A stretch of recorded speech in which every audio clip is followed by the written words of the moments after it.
what do you make of Trump saying that he's ordered the repositioning of these 2 US nuclear submarines? Good morning, Gemma. Look, unfortunately, the discussion of nuclear weapons has returned to statecraft at quite an alarming level. Recent attacks on Iran to prevent them gaining the nuclear weapon are an example of that.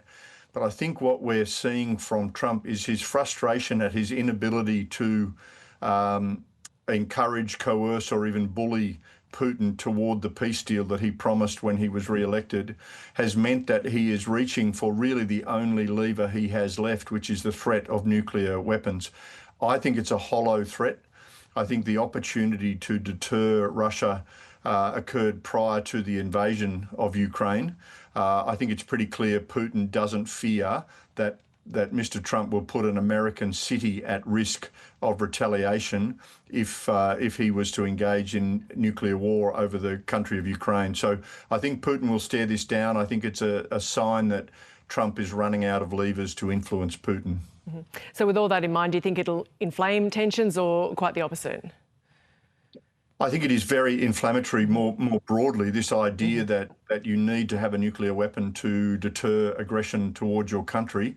Countries like Japan, South Korea, the Philippines, even eventually Australia will have to listen to that sort of rhetoric.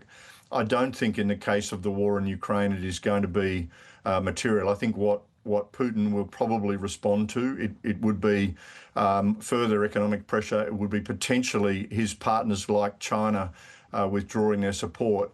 But it appears that the hard men, Netanyahu, Putin, Xi Jinping, don't fall for the bluster of President Trump. And what do we know of these submarines that Trump is speaking of? I mean, are they carrying nuclear missiles?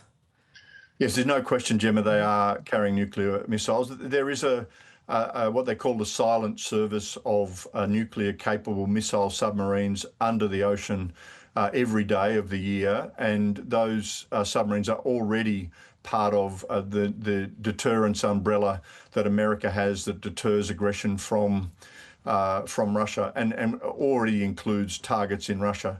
The idea that they will be moved forward like chess pieces, I think, is unrealistic. I think the reality is Trump is signalling that he might be willing to use nuclear weapons if Putin doesn't take the actions that he described. As I said, I'm not sure that escalation is realistic, but there's no question these missiles and these submarines are real. And as to the substance of that spat, Dmitry Medvedev, Moscow's military leader, former president, very close to Putin, described Trump's threat of a ceasefire or sanctions, that ultimatum by this Friday, as a step towards war. Is Russia likely to be rattled by that threat? I think what Russia is trying to do is escalate this issue to make clear that it will take something like nuclear weapons or US involvement on the ground in Ukraine to deter Russia. And of course, that would be a significant escalation. I think what the Biden administration and early days of the Trump administration have tried to do is effectively keep a cap on this conflict by limiting, for example, the use of American long-range missiles in strikes into Russia and the removal of any, they've made it clear there are no US troops or NATO troops on the ground in Ukraine. So they've tried to keep a cap on this conflict. Unfortunately, that cap has not deterred Russian aggression. Now, there are steps short of nuclear war they could have taken. They could have done things like order a exclusive Ukrainian airspace control that is limiting any missiles or aircraft from Russia over Ukrainian airspace. They could have offered NATO aircraft to do that, for example. But Trump's gone straight to the threat of nuclear missiles, and I'm not sure that there wasn't something in between that could have been used. And Gus, despite what Trump has said, it's been another very deadly week in Ukraine. Ukraine, in turn, has caused damage with an attack on an oil depot near Sochi. How would you describe what's happening on the battlefield at the moment in terms of losses and gains?